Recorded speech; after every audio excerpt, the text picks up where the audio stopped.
I'm Emily Raquette, and you're listening to the AMPLIFY Show, episode number 71. Hi, everyone. I hope you're doing great. I'm back recording some new episodes after a bit of a break during Lent and my season doing Magnify90. You can hear more about Magnify90 just a couple episodes back where I interview the creator, Kayleen Brown. I'll link to that in the show notes.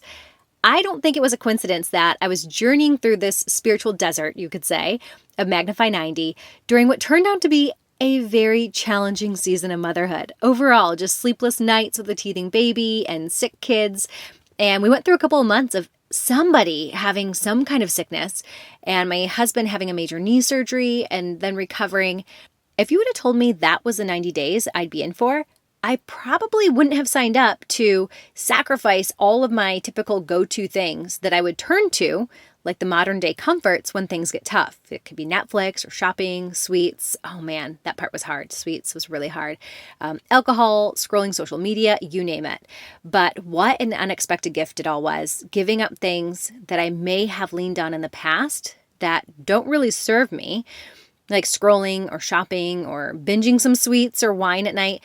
That would have only made life harder during the season, and instead I replaced it with time spent in prayer or reading the Bible, daily devotionals. It just really saved my sanity. And quite literally, I believe it kept me physically healthy too by not consuming all the sugar I typically would have or staying up late, distracted online. That all kept me healthy when my family needed it the most. Amazingly, with all the stomach bugs and colds, pink eye, you name it, we had it.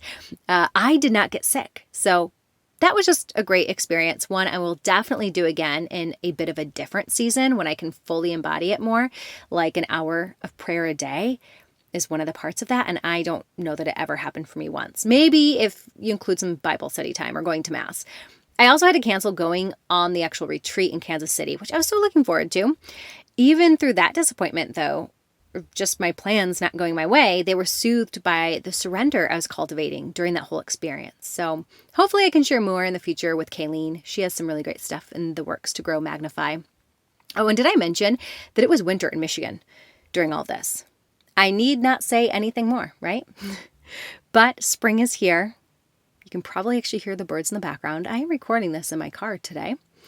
Hope renews, and I'm back, and you're here, so we made it.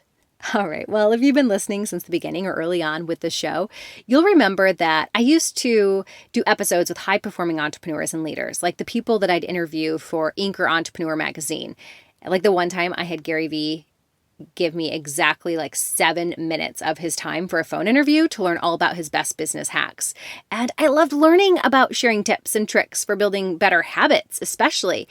I love habit tracking. I love all of it. The kind that improve your life, your business, they give you an advantage, change your habits, change your life. 100% believer in that. But today's interview is the first that is all about habit building, but not for greater success, health, wealth, striving, ego, or achievement. Today's interview is about building habits for holiness, and it is so good. My guest is Father Mark-Mary Ames, the author of Habits for Holiness, Small Steps for Making Big Spiritual Progress. Now, Father Mark-Mary is successful, but unlike the other guests I've interviewed, his success isn't evident in a large bank account. In fact, he doesn't even have one. He takes a vow of poverty. And it's not in his possessions. He doesn't have many. And it's not in climbing a ladder or getting the types of titles, awards, or honors that our society typically values and deems successful. He devotes his life to living among and helping the poor and living like Jesus. I was so happy when he quickly agreed to this interview, and even more honored when I found out that he spends 4 to 5 hours in prayer each day and took this time to be with us. He has such a kind and gentle nature, but I will tell you, he is bold in his suggestions. He doesn't share just some feel-good ideas, and the strategies to building these habits aren't exactly easy. At one point in this interview, he actually calls me out, jokingly, for only highlighting his more radical or demanding quotes in the book. But he gets it. He put it so beautifully that we're all craving to live at a high level, to live passionately, and to be all in. And in doing that, we actually want the unwatered truth. We do not need fluff or feel-good memes or go-girl motivational books. No, we want the real hard truth delivered with love and boldness. And that is exactly what you get from Father Mark-Mary Ames and from this interview. I hope you enjoy it. Father Mark-Mary, I'm so happy you're here. Thanks for joining us for people who are not familiar with you and your book, please just give us a little bit of an introduction to you and to the Franciscan Friary that you belong to. Yeah, so my full name, Father Mark-Mary Ames. I am a Catholic priest and a member of the Franciscan Friars of the Renewal. So Franciscan Friars, right, kind of going back to St. Francis. We're following Jesus like him. And, for those who aren't Catholic, or maybe Catholics who aren't familiar with it, the closest thing that people kind of recognize is like a monk. So we're kind of like the idea of Franciscans are like monks in the marketplace. So I live in Harlem. I'm originally from Southern California. I live in Harlem, Southern California, and I live with 20 other, we call them like brothers, 20 other guys, 20 other friars. And we pray about 4 or 5 hours a day. We live together, and then we always are going to live in neighborhoods noted for poverty and work with the poor. And one of the kind of unique things that I do is I'm our media guy. And so we have like some videos and social media and podcasts and that. But as you mentioned, about a year ago, my first book came out called Habits for Holiness, which was kind of just taking some of the principles and kind of the wisdom from Franciscans over like the last 800 years of how to follow Jesus in the midst of a crazy world. Thank you for that. And for taking the time out of your day. When you say 4 to 5 hours of praying a day, the fact you're even going to spend a little bit of it here with us really means a lot. For people listening, they really might not be familiar with a life like you have, even people who are Catholic. Like you said, if people were to run into you on the street, you don't really look like the typical priest that many people will see when they go to Mass on Sunday. Yeah, exactly. Right. I think, again, most Catholics or those who are not, they're probably familiar with like the priest with kind of the all black clothes and the white collar, right? Which is typically what we would know as like a diocesan priest. So those are the ones kind of at your typical church. And even, like you said, even Catholic may not necessarily, even depending on where you're from, may not even know that there's still like Franciscans and still people who, walk around dressed like this and travel like this and all that sort of stuff. And we're called like religious. It's kind of like we're part of like consecrated life or it's called like religious life. And so some of the uniqueness of it, for example, we have 3 vows: poverty, chastity, and obedience. And so like the poverty is we actually don't have personal bank accounts. We, the friars, we actually are dependent on donations. We beg for our food. And then the chastity, right? So we're consecrated to God, so we won't be married. And then the obedience, which for us just means that we kind of have a superior. They kind of jokingly like call it in the Bronx, no money, no honey, and a boss.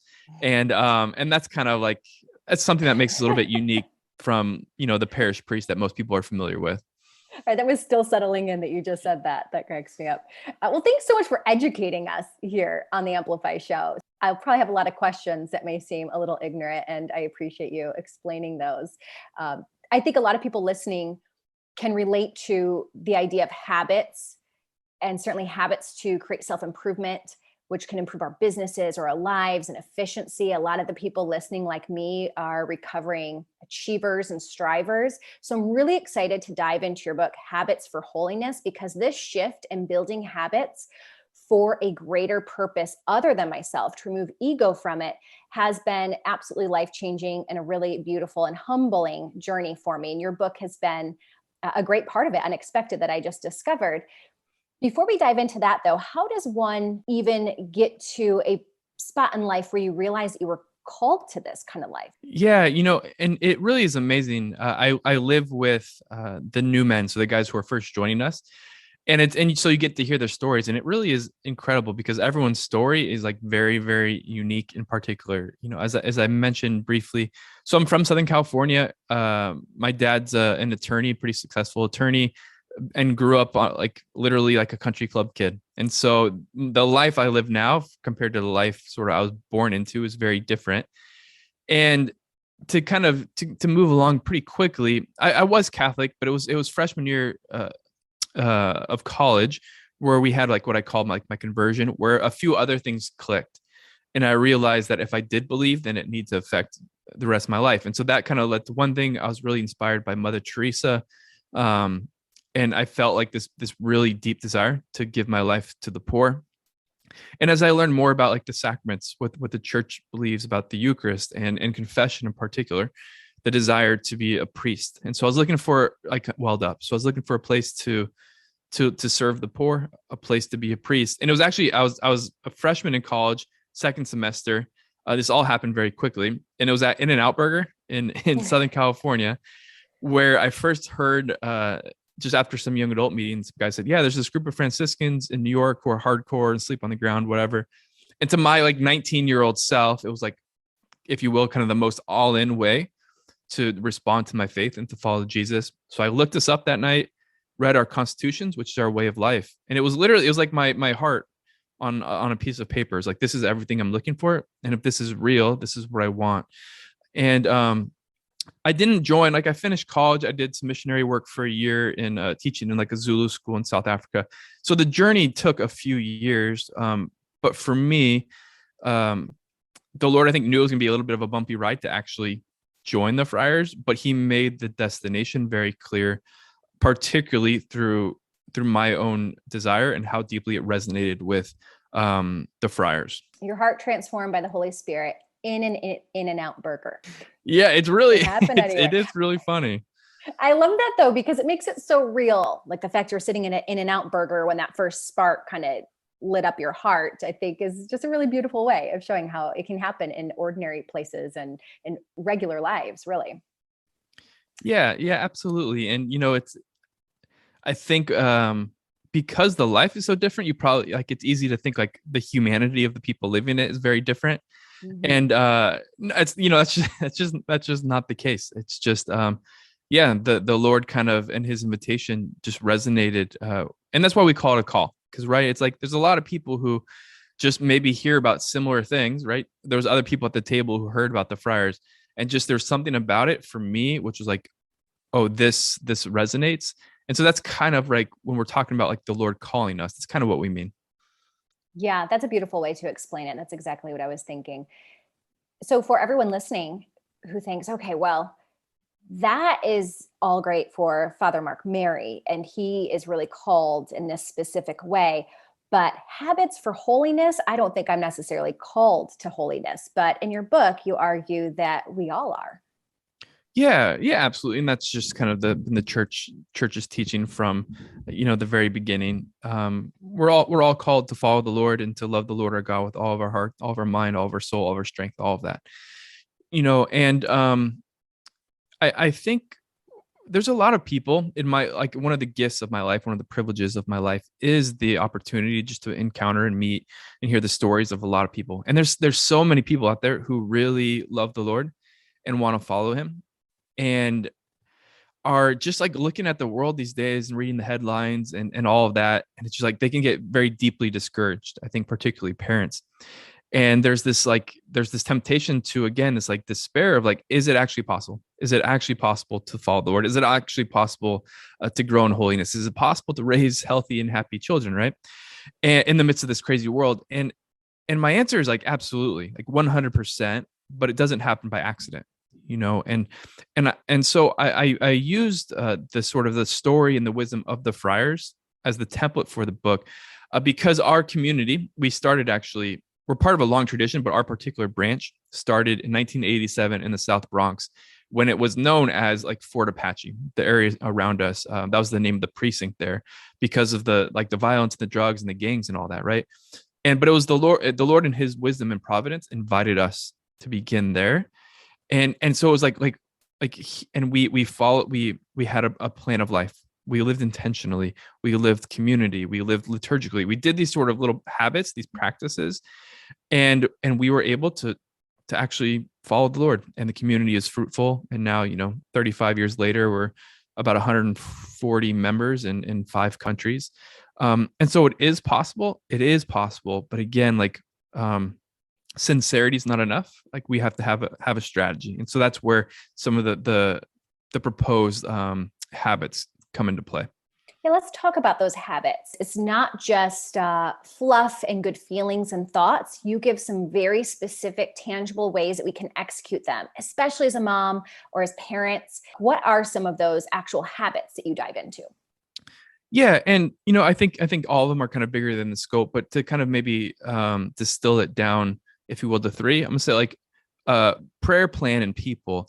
So the first one is this: like we really do have to be praying. We really do have to be praying, and I use the image of like, so the spiritual life, it's a real life, right?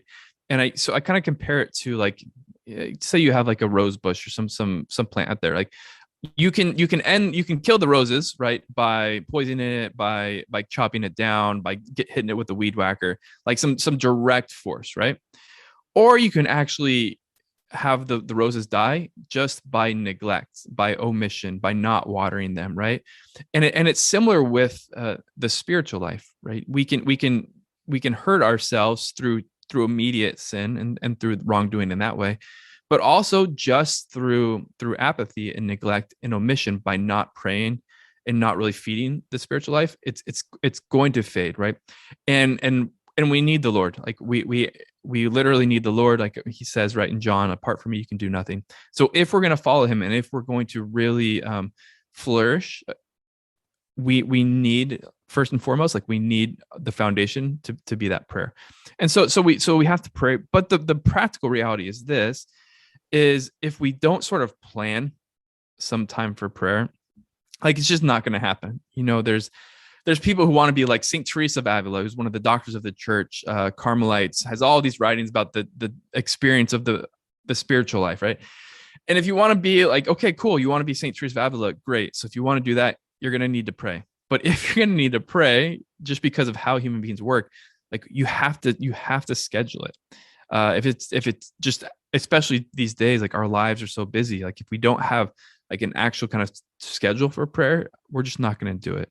And in the book, what I kind of propose, based on, again, modeled loosely off our own life, is like have a way to sanctify your day, your week, your month, your year. And what I mean by that is like to sanctify the day. We got to have some prayer every day. Ideally, maybe at least twice a day. And the length of period can depend on the person. But like, so something that sanctifies your day. Then maybe one thing a week where it's like, okay, a little bit more time, like a little bit extra time could be, instead of like 10 minutes twice a day, like we get like a 20-30 minute chunk. And then something, again, like once a month, a little bit extra. And then maybe once a year, just like a weekend retreat, something like that. This is going to be really, really deeply helpful for growing in the spiritual life. And then the last thing is, so I just kind of prayer, a plan, which in this conversation, I specifically kind of reference towards prayer, but it can fit with other things as well. And then people, like we're not meant to make this journey alone. And we really do need to be proactive, I think, and intentional about building up a community around us, kind of for our whole families. And I think individually, often we need kind of our own personal teams as well. Yeah, absolutely. You do give some great tips on how you can work some of that into your day, your week, your month, your year. Like you said, an annual retreat, or for a week, it could be going to mass or adding an adoration or something else to your schedule. But for busy parents that feel like they're just drowning, they're waking up to crying kids and kind of going to bed and then just like exhausted falling onto the bed.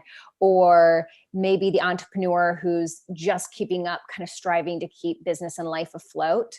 Can you talk a little bit about why they should carve out this time to do something that doesn't give you tangible results necessarily at first if you're not used to it? It seems like a very hard thing to do, to say, I'm going to carve out this time to pray when I have this whole list of things I know I won't even get to finishing today. Yeah, I think there's probably an extended answer to it. I do think the reality is it's just not optional. And so that is something kind of to lean into and wrestle with, is we really do need the Lord, and we really do need to pray. The catechism, which is like kind of this authoritative church teaching, like it actually speaks very, very strongly on this. Quoting St. Alphonsus of Liguori, it says that they who pray are surely saved, and those who do not are surely condemned or surely damned, or something like that. Like it uses kind of the strongest language possible. But it really is as fundamental, as basic as like if you feed a plant and give it sunlight and have good soil, it's going to grow and flourish. And if you don't, it's going to die. And so it really is just kind of wrestling with and being reconciled and surrendering to what our nature is, and that our nature is actually dependent on God. Okay. And so if we can kind of get that into place, and then, it can look different for seasons. And there's absolutely something that I encounter a lot with sort of young women as they become wives and mothers, where how you prayed when you were a college student and how you're going to pray as a mom with, 3 kids under 7, like it's going to look different. But there's going to be a grace to those seasons as well. And so maybe it's just being intentional about kind of relating to the Lord if you're up at night feeding your children, like instead of like scrolling or throwing on a podcast or something like that. And so I think I'm stealing this from a French nun. She has this line called the creativity of love. And that's the idea. Like if you love someone, you're going to create space and create time to be with them. And so we do need the Lord, but also if we love him, I think, and believe in it or convicted of it, we can be creative about what this looks like.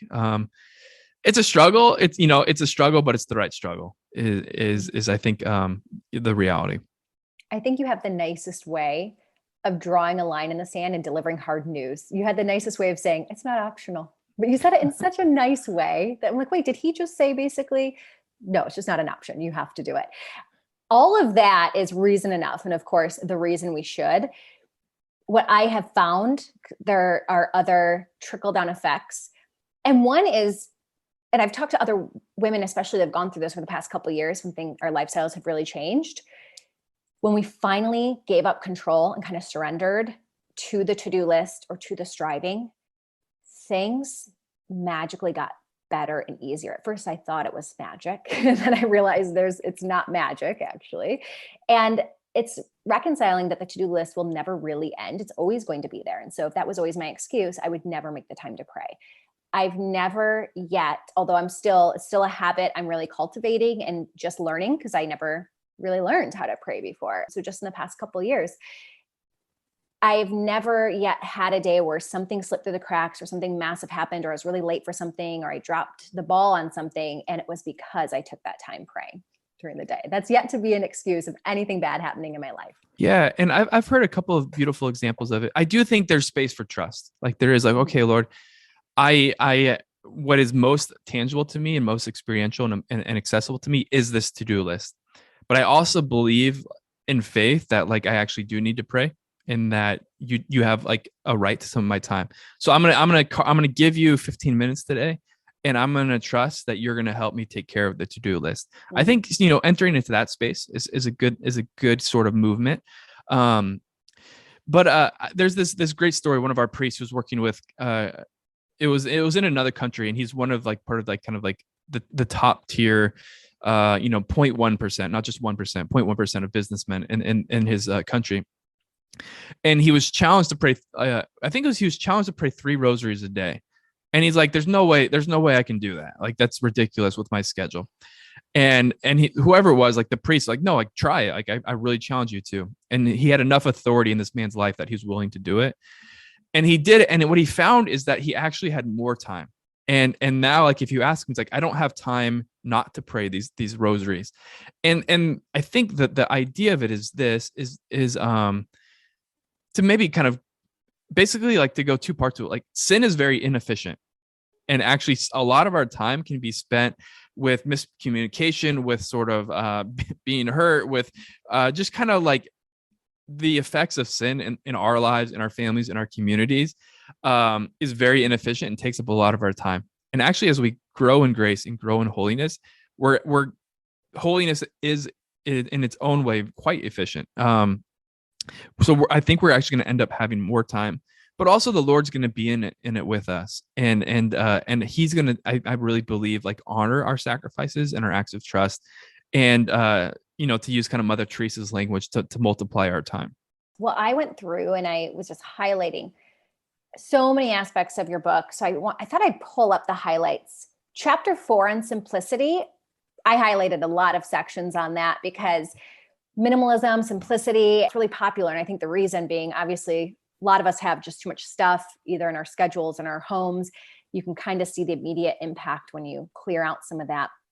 But I love the deeper reason for simplicity and why we should build a habit of it. Here you wrote, Christian contentment is possible when we're not only satisfied with less, but possess a less that means more. Can you speak to that a little bit? Yeah, and I think I'll use an example. A friend of mine from high school, I grew up with, he ended up starting this kind of company, which now is valued at like almost $5 billion. So it's and he's a co-founder of it, and so his net worth is, I don't know, something I can't really imagine. And I had a chance to go and visit him and spend some time, and it was really, really deeply beautiful. They just had their first child, and I was kind of taken aback because they only had one car between them. They lived in a fairly simple kind of like townhouse. And they have these conversations like, hey, like if you want a Ferrari, we can get a Ferrari. Like do we want to buy properties, we can get these vacation houses. And it was really beautiful because my buddy, he's just like, I just I have enough. Like I don't need it. And he still gets his clothes at Costco or something like that. And his one big purchase was like 5 books, like first edition Chamberlain, like World War book, something like that. It's like, but there's this other thing that was happening is he wakes up and he's able to pray 30 minutes every day, and him and his wife on the weekends, they go for like 2-3 hour walks every Saturday and Sunday, and I think that is like it's the less at the service of particularly relationship and intimacy with the Lord, and relationship and intimacy with our spouses, with our kids, with our families, right? Because the reality as human beings is we are very limited, and our resources, our time, our energy, our mental space, it's all very limited. And so we want to make sure that we don't unnecessarily sort of go chasing or accumulating, because the time that we spend, if you will, like if he had 3 townhouses or 3 vacation houses, of taking care of those would take away from his ability to sort of spend this time like with his wife and going on these walks, right? And so that the simplicity, it's not just because we don't need all this stuff. It's not just like yeah, and it's not from like a negative place. It's not like these things are bad. It's just, as human beings, there's these greater goods, and so it's the less at the service of these greater goods. Yeah. Something you were just mentioning there reminded me of another section of your book that I highlighted because it kind of hit me. I was like, oof, it's a hard one for me. As a natural introvert, like I can have, right now, this feels like a one-on-one conversation. To be around a lot of people or to have to see a lot of people, even maintaining friendships can be kind of hard for me. When I find simplicity, it's a little more like clear the calendar of social obligations. I can do a lot of this alone. There's this part where you talk about this. You say, when we isolate ourselves, God very quickly becomes conformed to our own image, and our own image is conformed to some inauthentic model that we're forming out of context with reality.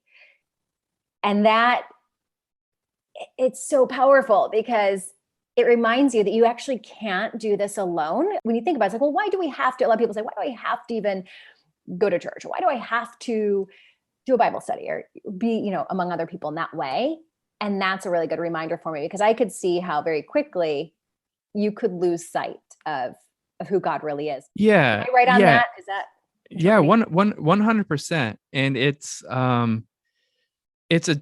just a human kind of temptation or a human tendency that I experience, that kind of all of us just like do it, I think can experience. And that's part of why I believe the Lord established the church, right? Because there needs to be this kind of Holy Spirit sort of guided kind of mentoring, or kind of like a sort of body that's with us on the journey. Because otherwise it's just, you can take things and really just interpret them so easily to fit exactly what we want them to say.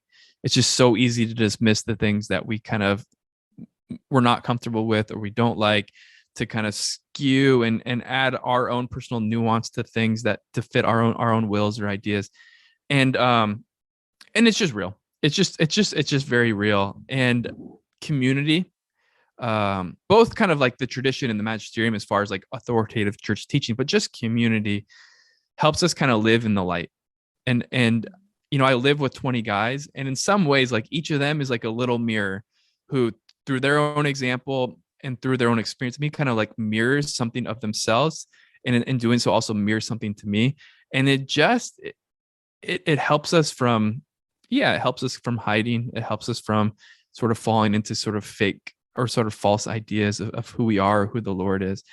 And it's a struggle, right? Community life, and that is difficult, but it's really important. It's very, very important. Yeah, it's like a special type of accountability, really. Yeah, 100%. And actually, and it doesn't have to be like a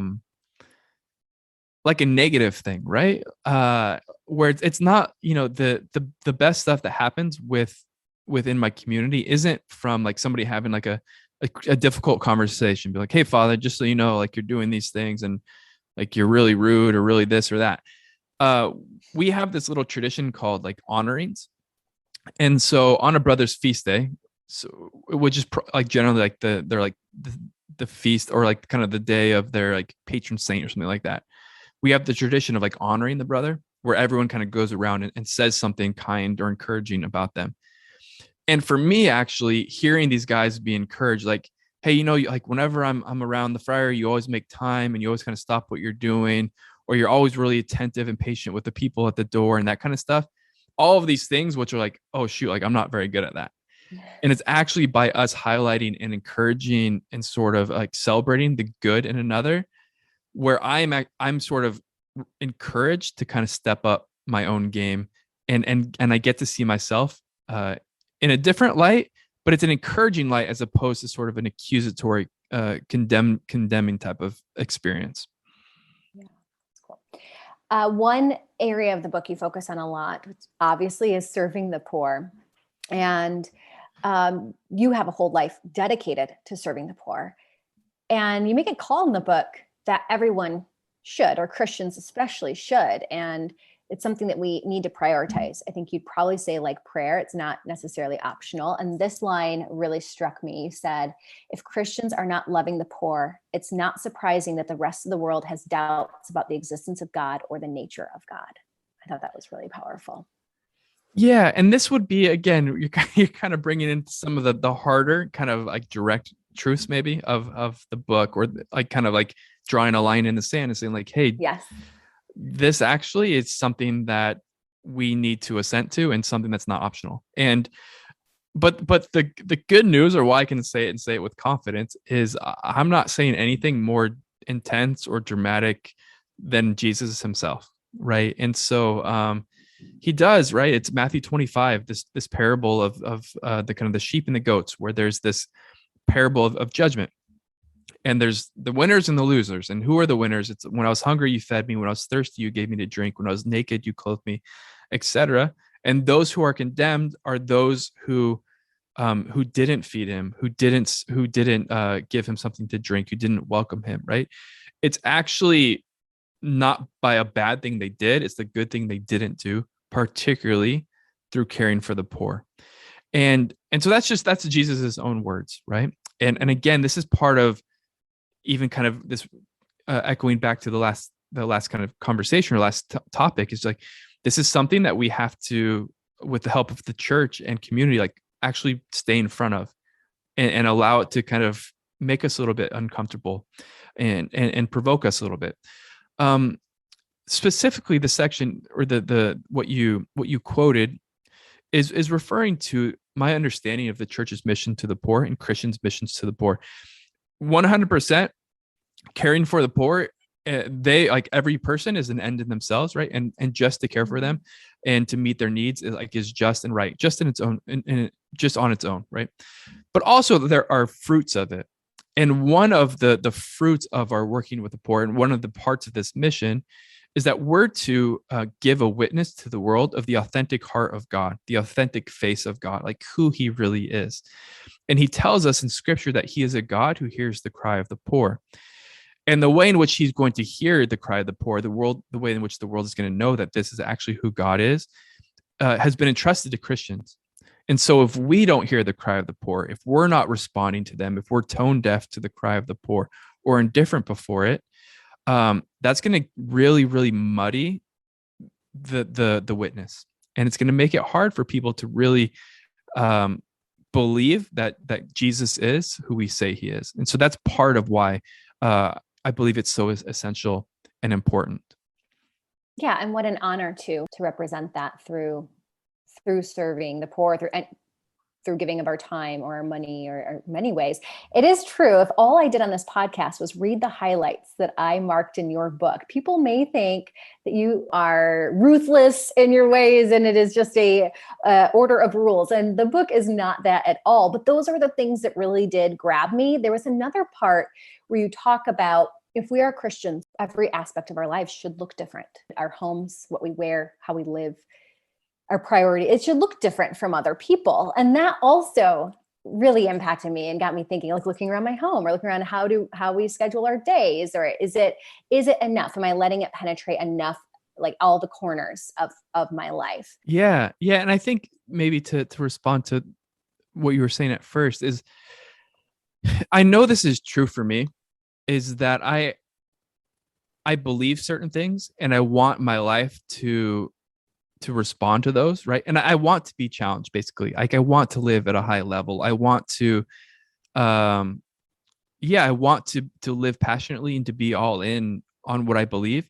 And so actually when I do get challenged or kind of given like, hey, like here's just kind of the unwatered down truth, it resonates with me and it's what stands out. And I actually, when it's done in love and in the right way, it really is, if you will, feeding me what I'm hungry for.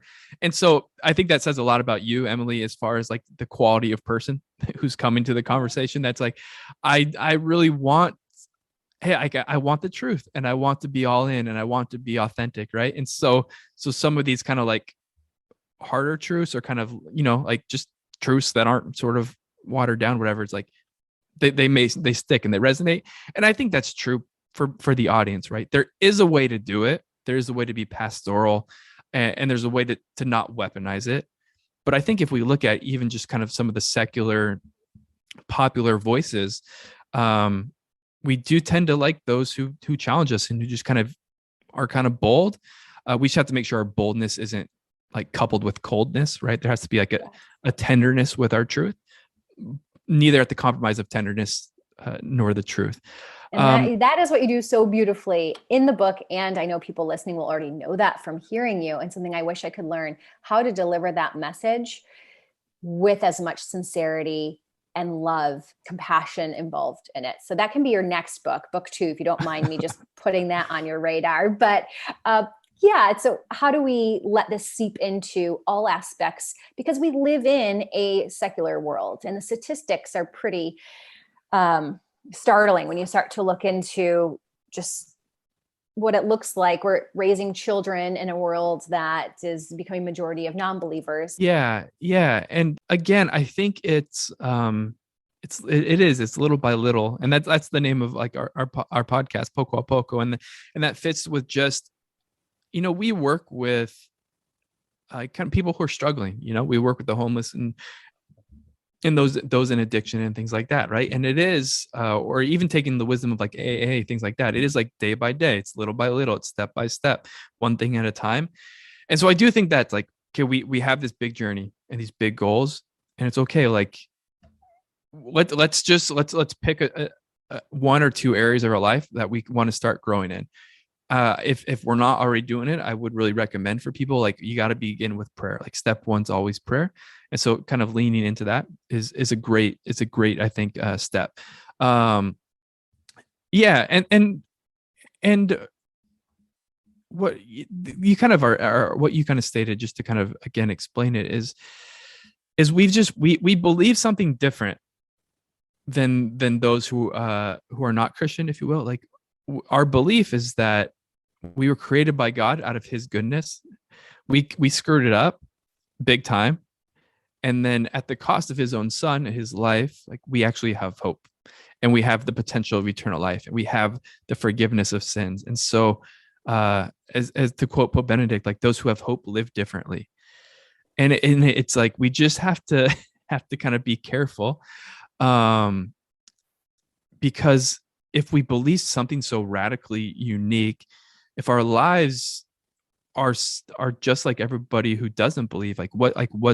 What's off? And maybe one other sort of practical, I think in the book we kind of go into it a little bit, is to maybe like a renewal in celebration and in Christian celebration. I like to talk about celebration as the work of receiving the gift, and part of why we don't have like this kind of overwhelming joy and this radical hope and all of that is we haven't received the gift fully. Like, we haven't really received the gift of what it means to be sons and daughters of God, of what it means to be redeemed, of what it means to be promised, like to have the hope of eternal life. And so part of, if I could say, the work of receiving the gift is kind of like a renewal in how we celebrate Sunday.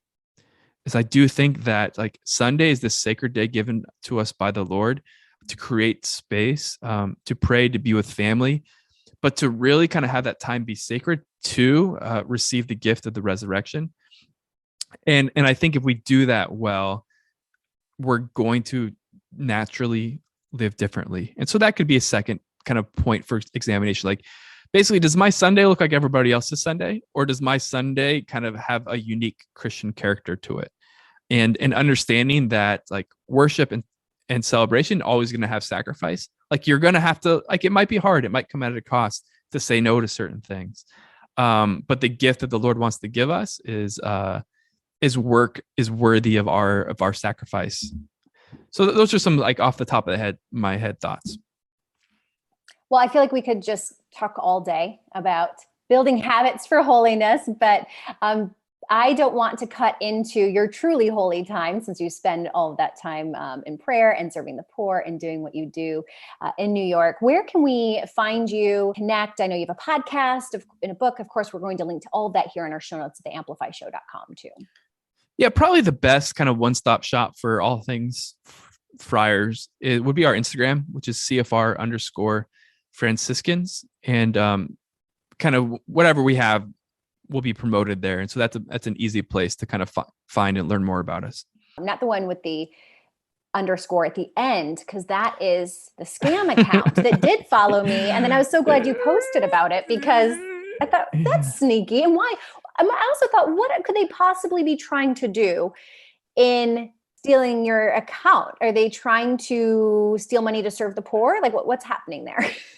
They were beating the system for about 3 weeks. And they were, but through a friend who has a friend at Instagram, we were finally able to get it taken down. But it took almost 3 weeks. You know, things are really looking bad for the state of social media and technology when we can't trust the friars to have a safe, secure account. Father Mark-Mary, so nice to have you on the show. Truly a gift to share a bit of your book and your message. I believe will just impact so many people. I'm going to link to it over in the show notes, and really encourage everyone to pick up a copy of Habits for Holiness so they can just make those small changes that will have a really big impact in their spirit. Thanks, Emily. You're great. And it was great to be with you on the show here. Thanks so much for hanging out and listening to today's episode. If you were inspired by what you heard, I'd love if you shared it on social, give it a 5-star review on iTunes, and spread the word. But more than being inspired, I hope you're motivated to take action. Remember to just start. Take those steps today to get to where you want to be. See you next time.